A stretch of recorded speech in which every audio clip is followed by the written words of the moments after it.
Screen पर आप दो चेहरे देख रहे हैं। पहला चेहरा उस शख्स का है जिसकी हत्या ने बलूचिस्तान के आंदोलन की दिशा ही बदल दी। एक ऐसी हत्या जिसके बाद बलूचिस्तान में विरोध की आग पहले से कहीं ज़्यादा तेज हो गई।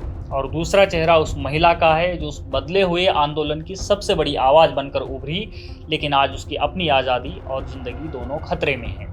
पहले चेहरे का नाम है नवाब अकबर खान बुगटी। बलूचिस्तान के पूर्व मुख्यमंत्री, पूर्व राज्यपाल और कभी पाकिस्तान की सत्ता का हिस्सा रहे एक ऐसे नेता जिनकी हत्या ने पूरे बलूच आंदोलन को नया मोड़ दे दिया। और दूसरा चेहरा है डॉक्टर महरंग बलूच, एक डॉक्टर, एक मानवाधिकार कार्यकर्ता और आज लाखों बलूच युवाओं और महिलाओं की आवाज़, जिन्हें पाकिस्तान की एक अदालत ने उम्र कैद की सज़ा सुना दी है। तो सबसे पहले बात महरंग बलूच की। पाकिस्तान सरकार का आरोप है कि उन्होंने कानून व्यवस्था को चुनौती दी, जबकि असल में उन्हें इस बात की सज़ा दी जा रही है कि महरंग बलूच ने बलूचिस्तान में हो रहे अत्याचारों और जबरन गुमशुदगियों के खिलाफ आवाज़ उठाई।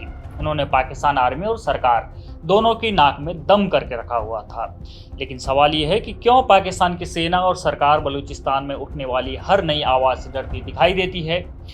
इसका जवाब ढूंढने के लिए हमें थोड़ा सा पीछे जाना होगा और सबसे पहले बलूचिस्तान को समझना होगा। पाकिस्तान के इस नक्शे पर आप नज़र डालिए। सबसे बड़ा प्रांत है बलूचिस्तान।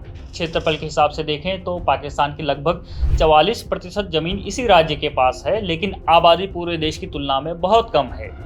ये इलाका प्राकृतिक संसाधनों से भरा पड़ा है। यहाँ विशाल गैस भंडार हैं, तांबा है, सोना है और दुनिया की सबसे चर्चित खनन परियोजनाओं में से एक रेकोटिक भी यहीं मौजूद है।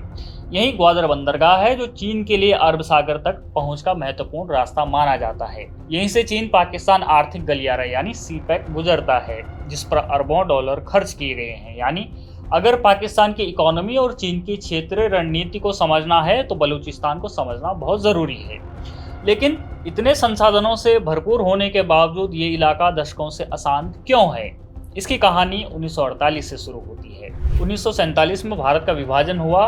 भारत और पाकिस्तान दो नए देशों के रूप में दुनिया के सामने आए, लेकिन आज का बलूचिस्तान पूरी तरह पाकिस्तान का हिस्सा नहीं था। यहाँ कलात नाम की एक रियासत मौजूद थी।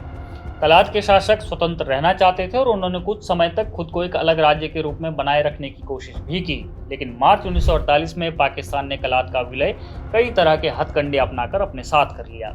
यहीं से बलूच राष्ट्रवाद और असंतोष की शुरुआत हुई। इसके बाद अलग अलग समय पर कई विद्रोह हुए, कई बार सैन्य अभियान चले, लेकिन समस्या खत्म नहीं हुई।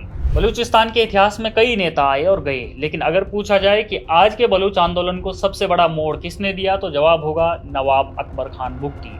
दिलचस्प बात यह है कि बुगटी कोई कट्टर अलगाववादी नेता नहीं थे। वे पाकिस्तान की सत्ता का हिस्सा रह चुके थे। वे पाकिस्तान के रक्षा राज्य मंत्री बने, बलूचिस्तान के मुख्यमंत्री बने, राज्यपाल भी बने। यानी उन्होंने पाकिस्तान की व्यवस्था के भीतर रहकर राजनीति की थी। लेकिन पाकिस्तान सरकार का बलूचिस्तान के प्रति रवैये और लूट खसोट के कारण उनका मोहभंग होने लगा।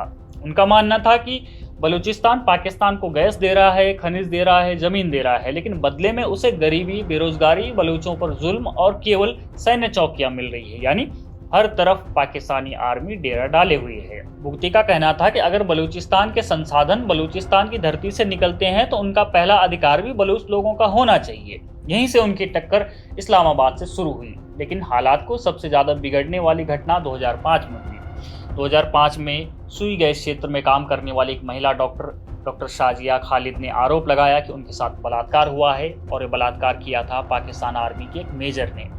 ये मामला पूरे बलूचिस्तान में गुस्से का कारण बन गया। अकबर बुगटी खुलकर डॉक्टर शाजिया खालिद के समर्थन में आ गए। उन्होंने मांग की कि दोषी को सजा दी जाए, लेकिन तत्कालीन राष्ट्रपति परवेज मुशर्रफ ने इस मुद्दे को अलग तरीके से ही पेश किया। इसके बाद इस्लामाबाद और बुगटी के बीच तनाव तेजी से बढ़ने लगा। 2005 और 2006 तक बलूचिस्तान में लगातार झड़पें होने लगी। पाकिस्तान सेना और बुगटी समर्थकों के बीच संघर्ष बढ़ गया। मुशर्रफ सरकार ने बुगटी को देश की सुरक्षा के लिए खतरा बताना शुरू कर दिया। दूसरी तरफ बलूच युवाओं की नज़र में बुगटी एक ऐसे नेता बन चुके थे जो पहली बार खुलकर इस्लामाबाद को चुनौती दे रहा था। और फिर आया 26 अगस्त 2006। पाकिस्तान सेना ने कोहलू जिले के पहाड़ी इलाके में बड़ा सैन्य अभियान चलाया। जिस गुफा में अकबर बुगटी मौजूद थे उस पर गोला बारूद बरसाए गए।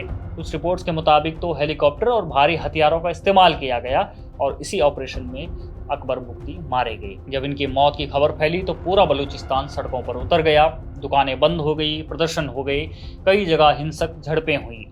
इस सब से पाकिस्तान की सरकार इतनी ज़्यादा घबरा गई कि पाकिस्तानी प्रशासन ने उनके क्षत विक्षत शव को जिस ताबूत में बंद किया था, उस ताबूत पर 2 ताले जड़ दिए। ताबूत में ताला लगाने और उसे चुपचाप दफनाने की यह घटना इसलिए हुई थी क्योंकि सरकार को डर था कि शव को सार्वजनिक करने या परिवार को सौंपने से बलूचिस्तान में व्यापक हिंसा और उग्र प्रदर्शन भड़क सकते हैं। अंत में हुआ ये कि कड़े सुरक्षा पहरे के बीच नवाब अकबर बुख्ती के परिवार की गैर मौजूदगी में उस ताला लगे ताबूत को दफना दिया गया था। उस समय पाकिस्तान के राष्ट्रपति परवेज मुशर्रफ शायद ये संदेश देने की कोशिश कर रहे थे कि ये केवल सैन्य कार्रवाई नहीं बल्कि एक राजनीतिक संदेश भी है। संदेश ये कि जो भी इस्लामाबाद को चुनौती देगा उसका अंजाम यही होगा। बाद में अकबर बुख्ती की मौत को लेकर मुकदमे चले, परवेज मुशर्रफ समेत कई अधिकारियों के नाम सामने आए, लेकिन वर्षों तक चली कानूनी प्रक्रिया के बावजूद किसी को सजा नहीं मिली। यहीं से बलूच आंदोलन ने नया रूप लेना शुरू किया। पहले आंदोलन की कमान मुख्य रूप से कबायली सरदारों के हाथ में थी, लेकिन बुख्ती की मौत के बाद पढ़े लिखे युवाओं, छात्रों और नई पीढ़ी ने इसे अपने हाथ में लेना शुरू किया। बहुत से युवाओं ने यह सोचना शुरू कर दिया कि अगर पाकिस्तान का पूर्व मुख्यमंत्री और पूर्व राज्यपाल भी अपनी बात नहीं मनवा सका तो साधारण लोगों की आवाज़ कैसे सुनी जाएगी। यहीं से धीरे धीरे बलूच आंदोलन की नई इबारत लिखी गई। कई विश्लेषक मानते हैं कि आधुनिक बलूच आंदोलन को 2 हिस्सों में बांटा जा सकता है, अकबर बुख्ती से पहले और अकबर बुख्ती के बाद, क्योंकि उनकी मौत ने एक पूरे आंदोलन को नया चेहरा, नई ऊर्जा और नई दिशा दे दी। इसी दौरान चीन और पाकिस्तान ने सीपेक परियोजना शुरू की। अरबों डॉलर का निवेश हुआ, ग्वादर बंदरगाह विकसित हुआ, नई सड़कें बनी, नई परियोजनाएं शुरू हुई, लेकिन यहीं से एक नया विवाद भी शुरू हो गया। बलूच नेताओं का आरोप है कि उनकी ज़मीन से निकलने वाले संसाधनों का फ़ायदा इस्लामाबाद और बीजिंग उठा रहे हैं, जबकि स्थानीय लोगों को बेहद कम हिस्सा मिलता है। इसी वजह से चीनी इंजीनियरों, सीपेक परियोजनाओं और ग्वादर क्षेत्र पर कई बार हमले हुए। आज चीन भी बलूचिस्तान की अस्थिरता को अपनी बड़ी सुरक्षा चिंता मानता है। अगर अकबर बुख्ती बीते दौर के प्रतीक थे तो आज उसी संघर्ष का सबसे बड़ा चेहरा है डॉक्टर महरंग बलूच। महरंग पेशे से डॉक्टर हैं, लेकिन उनकी जिंदगी तब बदल गई जब उनके पिता अब्दुल गफ्फार बलूच को पाकिस्तान की आर्मी ने अगवा कर लिया था और कुछ महीने बीतने के बाद फिर उनका शव ही मिला। इसके बाद उनके भाई को भी हिरासत में ले लिया गया, उन्हें भी इसी तरह अगवा कर लिया गया। इन घटनाओं ने महरंग को आंदोलन की राह पर ला दिया। आज वो बलूच यकजहती कमेटी यानी BYC का नेतृत्व करती हैं। उनकी एक अपील पर हजारों लोग सड़क पर उतर के आते हैं। सबसे बड़ी बात यह है कि उन्होंने बड़ी संख्या में बलूच महिलाओं और युवाओं को इस आंदोलन से जोड़ा है। आज महरंग बलूच पाकिस्तान के लिए उतनी ही बड़ी चुनौती मानी जाती है जितने हथियारबंद विद्रोही संगठन। आज पाकिस्तान के सामने बलूचिस्तान में 3 बड़ी चुनौतियां खड़ी हैं। पहली चुनौती है BLA और दूसरे हथियारबंद संगठन, BLA यानी बलूचिस्तान लिबरेशन आर्मी। दूसरी चुनौती है जनता का घटता भरोसा और तीसरी चुनौती है महरंग बलूच जैसे नेताओं के नेतृत्व में उभरता जन आंदोलन। यही वजह है कि आज का बलूचिस्तान संकट पहले के मुकाबले कहीं ज्यादा जटिल और गंभीर हो चुका है।